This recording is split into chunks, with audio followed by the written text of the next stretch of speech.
Taste the Daily.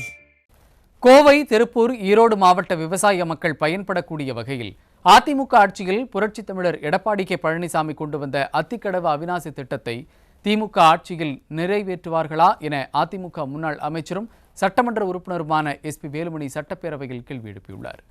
சட்டப்பேரவையில் அவர் பேசியதை தற்போது பார்க்கலாம். கோவை, திருப்பூர், ஈரோடு மாவட்ட விவசாயிகள் மக்கள் பயன்படுகிறவர்களே, அத்திக்கடவு அவிநாசி திட்டம் புரட்சித் தமிழர் எடப்பாடி அவர்களால் நிதியொதுக்கப்பட்டு ஆரம்பிக்கப்பட்டு இன்றைக்கு தண்ணீர் வந்து கொண்டிருக்கிறது. அத்திக்கடவு அவிநாசி திட்டம் 2 அன்றைக்கு இருக்கக்கூடிய எதிர்க்கட்சி தலைவர் அண்ணன் எடப்பாடி அவர்களால் அப்போ இருக்கக்கூடிய முதலமைச்சர் இருக்கும்பொழுது அன்றைக்கு அறிவிக்கப்பட்டு விடுபட்ட குளங்களுக்கு நீர் நிரப்பக்கூடிய அந்த திட்டங்களை அறிவித்தார்கள். அத்திக்கடவு அவிநாசி திட்டம் 2 அதில் பார்த்தீங்கன்னா என்னுடைய தொண்டாமுத்தூர் தொகுதிக்கு உட்பட்ட 90 குளங்களும் அதில் வருகிறது.